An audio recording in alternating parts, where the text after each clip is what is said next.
But Carrie, thank you for joining me again for another Talking Aloud, which is what we've deemed this. Other titles we've come up with are Chat in the Stacks, aka Chonk in the Stonks.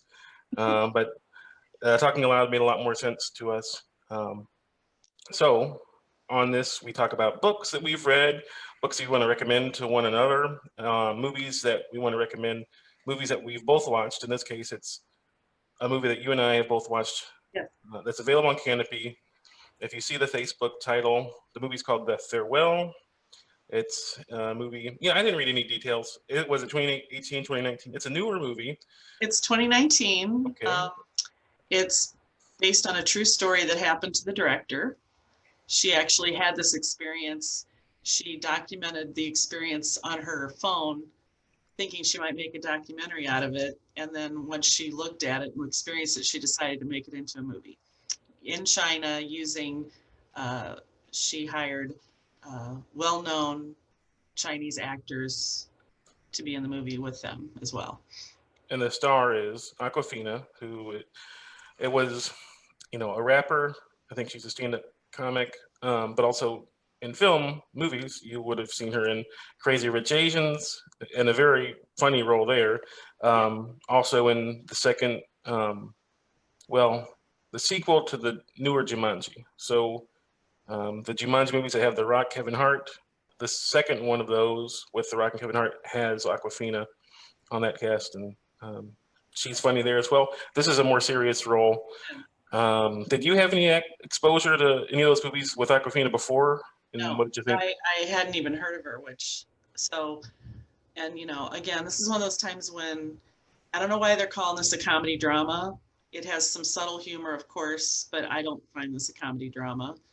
Um, I think that's a little misleading. I don't know if they think that people won't watch things unless they're marketed a certain way, but it's way better than just your average comedy drama, in my opinion. I mean, there is some levity here, but also you have an actress like Aquafina. I think people need to believe that there's some amount of humor in this. But there is some. I just watched it this morning actually. Um, so I thought it was so funny when there's a very serious speech going on at a wedding, and then this man, Mr. Lee, who's always kind of this butt of jokes in this grandma's house, um, and he's just sitting there very cluelessly eating his noodles, like oblivious to anything that's going on. And of course, they just zoom in and watch him eat his noodles. There's little bits of humor there, but this is a serious movie. I guess we should. Yeah, let's frame it. So basically, it's a story revolving around a charade or a lie. A family learns that their grandmother in China is dying of cancer, which is, you find that out right away. But they don't want to tell her. They want to make sure her life is happy. So they pretend that a cousin is getting married, and the family in America all fly over there, and family from Japan, to have this pretend wedding so that they can all see her one more time. But it's not easy to do once they get there. I mean, there's quite a lot. It's almost impossible to carry off, especially since the grandmother is very excited and wants to plan an elaborate wedding. Yeah, I mean, and this, we're told multiple times throughout the movie that this is commonplace in China. There's a doctor at some point who says, I deal with this all the time. He actually has kind of part of his practice not to say too much to the actual patient and, kind of lie to their face. Meanwhile, all the serious news is delivered to other family members. In this case, we have a full cast, full family, and Aquafina, her character seems to be the only one that really has a problem with this, and I think that's just a matter of this whole charade is just the conceit or the device that Aquafina's character, man, I can't even think of the main character's name. What is her name? Billy, yes. She's got a lot of kind of self-discovery to still go through. And this is just a kind of single allegory for that. I mean, her trying to come to terms with. Her life's not that great right now. She's 30 and lives in an apartment in New York she can't afford and has to go to her parents' house all the time to do laundry and get food. And they help her financially, and she's kind of at a dead end job, and she's about ready to get evicted. And so this is all happening while she has to go say goodbye to her very beloved grandma that who she's very close to. And she, being younger and a little maybe more Americanized, doesn't understand why they're lying. Yeah, and I think if I had a criticism of this movie, it's just that it sticks to that for so long. Like, I understand, that this is the charade we're going along with, and we have to. There's a challenge in maintaining that charade and not slip up and kind of go through all these motions. But I feel like Billy, the Aquafina's character, really is so rebellious against this, even after she's already there and she's traveled, you know, however many thousands of miles, and is told multiple times, this is what we're all on board with. We all do this. You know, grandmother herself did this to another, relative, and yeah, that's my only criticism of this. Is like it feels kind of like a. Well, you almost wonder if she goes, because she doesn't have to go. They don't tell her she has to go with them, and you almost think she goes because she thinks maybe she's going to be the one to do the big reveal, and she's gonna. But then when she gets there, she doesn't. She does play along no matter how hard it is, and you find out all these other things that are wrong in the family. And part of the funniest scenes are the actual wedding. The cousin and his girlfriend, or the girlfriend has to act too, and she's what, Japanese or Korean and can't speak Chinese, so she's there almost like a prop, and that ends up with some funny, things during the wedding. And yeah, I think a lot of things it talks about. I think what you come across though is more feelings as opposed to a giant cohesive beginning, middle, end with a resolution. I mean, the underlying themes would be, China's has a respect for their elders, and that's very culturally embedded. This Billy's not really a hero. She's got to negotiate being American and Chinese. There's so many generational differences. Yeah, I just find this I think it's almost more just a platform for universal grief, fear that we all feel, but this is just in a very culturally significant Chinese setting, Yeah, I mean, and there's a real struggle for being a kind of a cultural transplant too. Yeah. That, I mean, it's not something that I can personally sympathize with. That I really can't fully understand how torn you must feel to like have all of this familial ties and cultural ties, however many thousands of miles away, but also kind of have a sense of home and a sense of identity connected to New York City or America. And then the other fact is, not only is this distance so vast, but also, this family doesn't get together as a group until like 25 years later. Well, I said that wrong. It's been 25 years since her father and her uncle have been, at home at the same time. Yeah, with their mother, right? It's just that's heartbreaking in itself. Thinking of being away from, and this family is close. I mean, she's talking to her Nai, her grandmother, on the phone, in New York City, just in her everyday life. So leads me to believe they're talking on the phone all the time. Right. That's how the movie opens. She's walking down the street in busy New York, and she's talking to her grandma on the phone. The grandma's sister plays a big role. Takes care of her, watches over her, and she knows, and she also agrees that they should not tell her the truth. So it's very, very innate in that culture, I think. But yeah, for an American, without that ethnicity, it's very fascinating to watch. I kept expecting them to be hugging each other, or they're obviously love each other so much, but there's not a lot of physical touch. Yeah, turn your phone down, Cary. Cell phone off, real landline not. So yeah, there were moments when I kept thinking somebody was going to hug the other person, and that didn't happen, which is also interesting. Yeah, there's a lot of that we could take from this. It's just a kind of a window into their culture, their family dynamics. But there's also a lot of humor too. Lulu Wing, was she born in China, or did you see anything about her? I'm not sure. Her American, she doesn't even have an accent. So I watched an interview with her and with the actors after I watched the movie, because I just wanted to familiarize myself with them. And yeah, she just said that this really happened to her, and she doesn't have any accent at all, but I think it really had a huge impact on her, and she felt really compelled to make this movie. And don't you kind of feel like, though, like I said at the end, there's no tidy little resolution at all. Um, Well, yeah, no, it doesn't put a bow on it, but yeah, from it doesn't put a there's, bow I on it. don't want to spoil too much, but there's one last frame kind of after Yeah. the film, and maybe the story, there's more of the story to be told. So we're not resolving this exactly. Um, yeah, I think for as serious of this as this movie is, it's also pretty low investment, and I say that just because it's an hour and 35 minutes, I think. Um, if I were to think of any movie that does something very similar, but maybe I think does it better, it's twice as long. I was thinking of this movie that we have on DVD upstairs in the adult DVD section called Yi Yi, Y I. I think it's in translated to English, it means a one and a two. But that's a movie by set in Taipei, Taiwan. That's a much longer movie, much more serious movie, a much bigger scope of a movie, looking at an entire family, not just through the kind of the experience of a single family member. And where we have Billy, we're following just what she's doing, and then we're seeing what happens with her grandma, mostly through her eyes. There are scenes that don't involve Billy, but for the most part, she's our protagonist that we're kind of getting everything through. Um, but yeah, I think this is uh, definitely worth the time, definitely worth a credit on Canopy.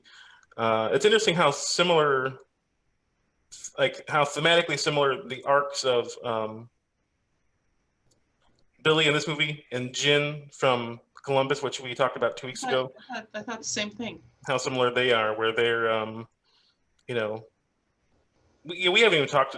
I think you should just watch the movie for yourself. There's a whole other issue with Billy and her own parents, her own mother. Yeah, Like, there's a lot of a lot going on. dynamics going on with this family.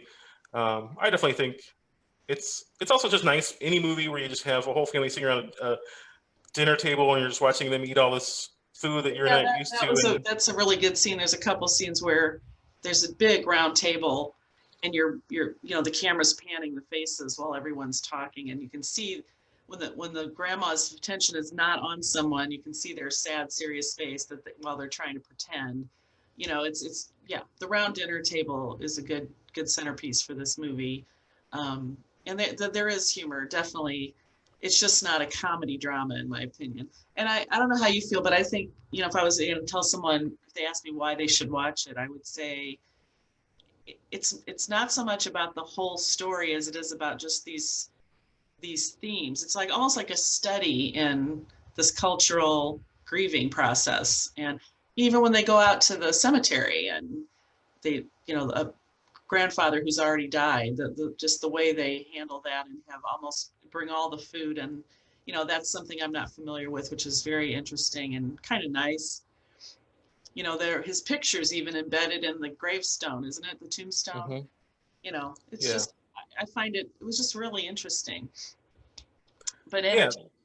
I mean, I think if I were to recommend this, it is, yeah, it wouldn't just be for anyone that wants to kind of experience grief in a movie, but also just there's plenty of movies that we can go see that are a coming of age movie that really just double down on nostalgia for any saps like me who just are sucker for even someone else's nostalgia. Like when I grew up, I loved watching movies like Stand by Me Yeah, yeah. and The Sandlot, where that's someone else's nostalgia entirely, but it's fun to watch.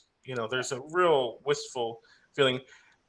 So this movie isn't nostalgic, but it's very, I guess, homesick, which is a very similar probably tug and emotion where um, she has this pull to, she has this whole childhood in China. She has all these memories that are so fuzzy now, but Actually, that's really important. Yeah. there's a lot of warmth there of being this little innocent kid with full of hopes and dreams with her grandma, and now she's just some sad sack in Right. New York City, and then you long for that time in China when everything looked your future looked so bright.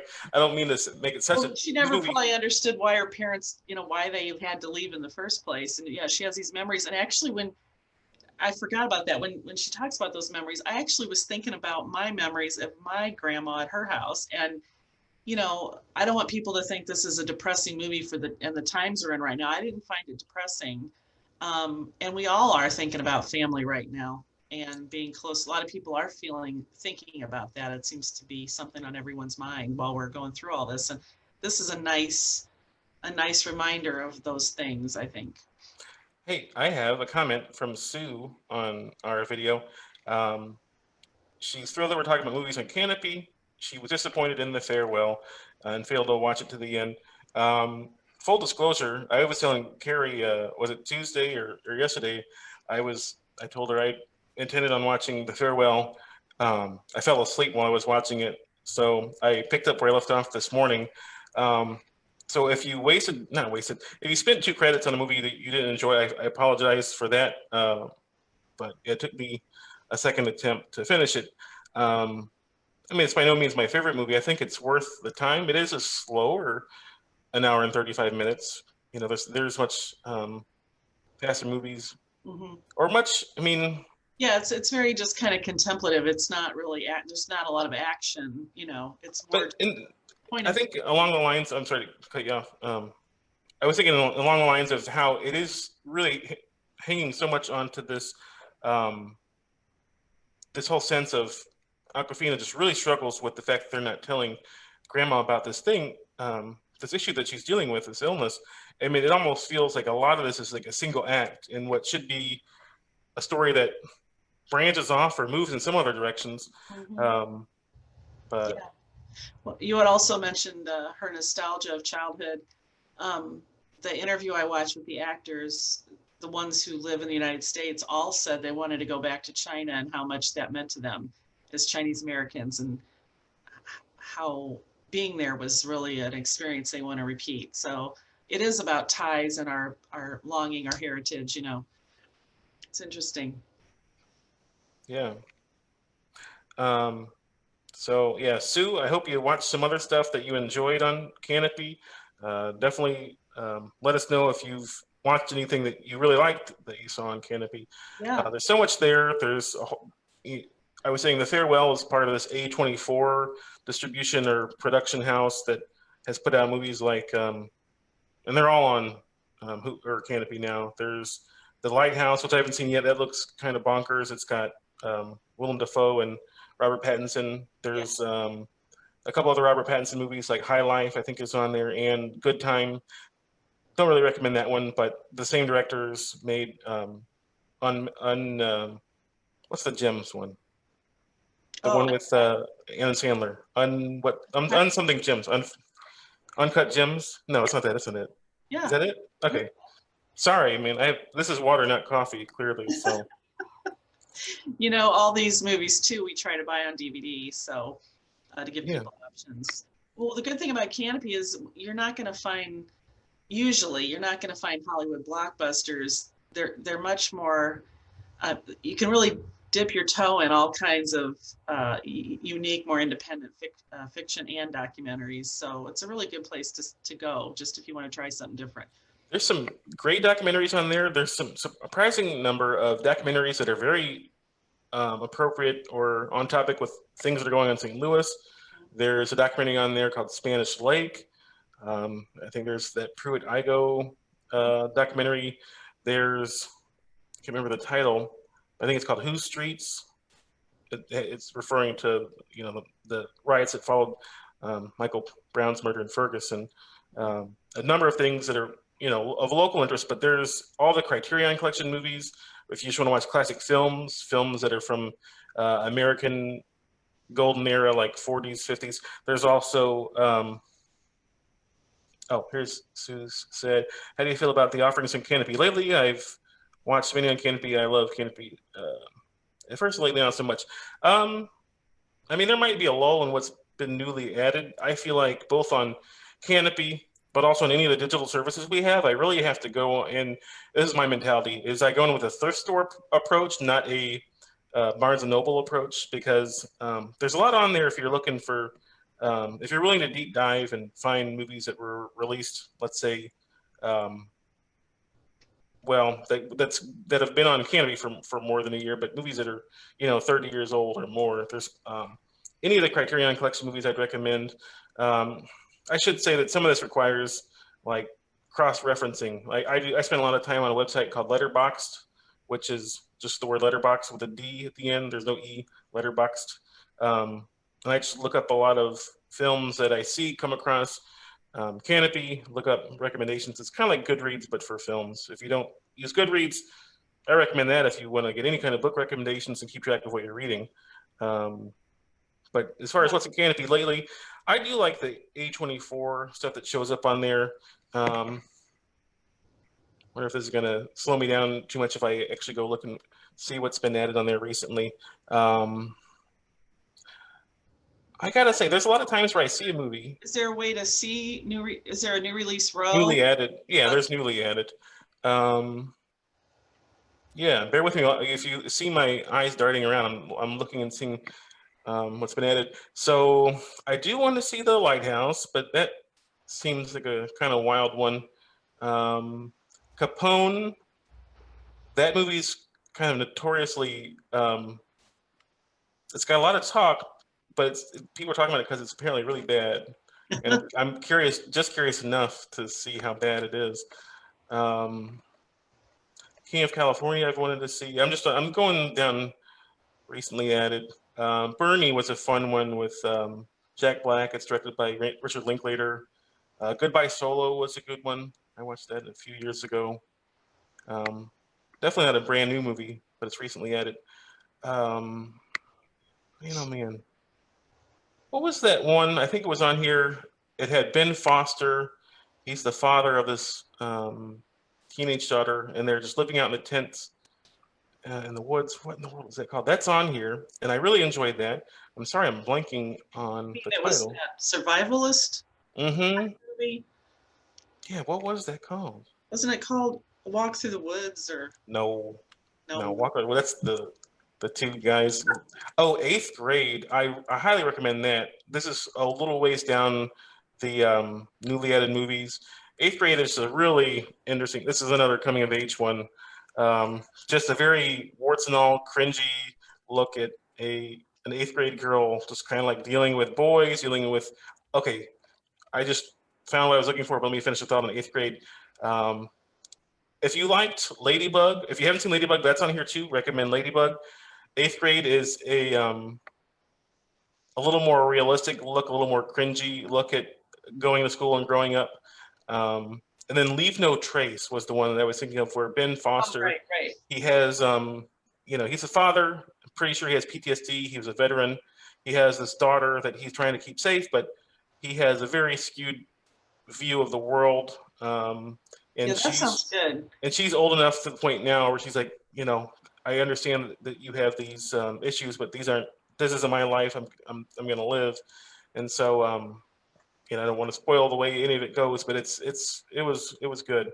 Definitely a drama. No, there's no laughs in that movie. Just like there's not many laughs in The Farewell. You'd have to convince me on eighth grade, because do I really want to go back to eighth grade? Aren't I really glad I'm not in eighth grade? Or is it just funny nostalgia, like just kind of making fun of? Was it take place in the 80s? No, it's new. Oh, Sue Alexander recommended or talked about Agnes Varda, who I actually don't know if I've seen much of her stuff at all. I'm hoping some of her stuff shows up on here. Like I said, excuse me, I'm stammering. The Criterion Collection is a publisher that shows up on here a lot. The Criterion Collection just released a insane, I think it's a complete set. It's something like 25, 30 movies, all by Agnes Varda.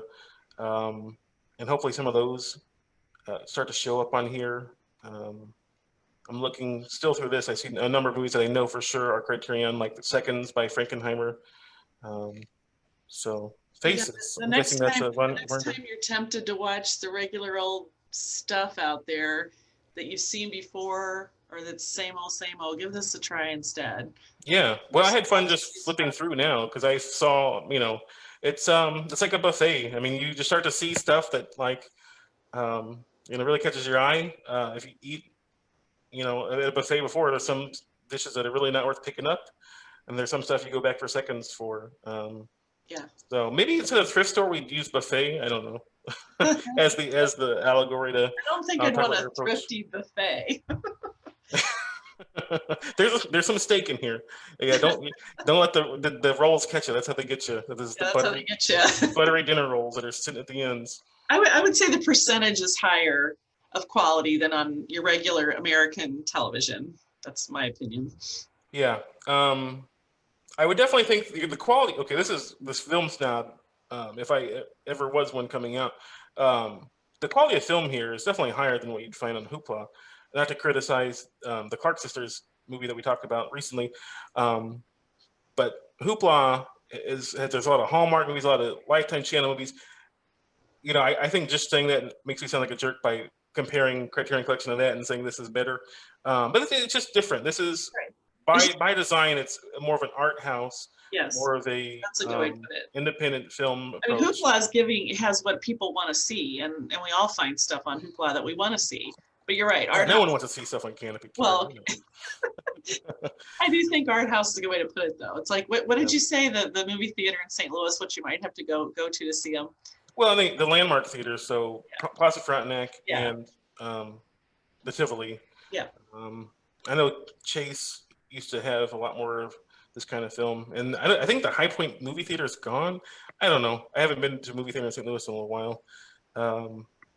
Anyway, yeah, those Plaza Frontenac and we will find some more for Sue and others. We'll dig in there and we'll see what's coming up next, what they add next, and we'll keep showcasing some movies on Hoopla and Canopy while we also do books. So yeah, stay tuned for more.